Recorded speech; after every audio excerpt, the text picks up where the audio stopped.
cord strap around your waist size. In the event that we have a night rescue, each jacket is affixed with an orange light, twisted clockwise to illuminate. In the event that we have to disembark the vessel at sea, there's always 3 points of contact throughout the entire voyage. One hand for the silver rail, both feet on the gray deck. Now we are going to have a word from Danny Glover. Hi everybody. And that's absolutely beautiful. Okie dokie. Another thing really quick, we have splash zones on the boat. So on the starboard, which is the right side or the port or the left side of the boat, these can be splash zones, especially when we pick up speed. There is nothing wrong with saltwater. It does not hurt you unless you are the Wicked Witch of the West. But I understand. 10 o'clock is the stern, and then 9 o'clock is the port or left side of the boat. But right now on our 3 o'clock, we have an island. Does anyone know what island this is? It's pretty common. So, Alcatraz was originally a Native American island, but then when European Spanish colonizers, the conquistadors, came to some of the colonies, those are the foundation of the food chain here in the bay.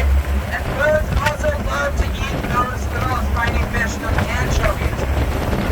So if you see kind of birds doing like a helicopter motion in an area, or if they're hovering over a certain area, that might be because whales are bringing all those little spiny fish to the top of the water, and that will check out it as well. So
built in 1933, like a lot of things that the city was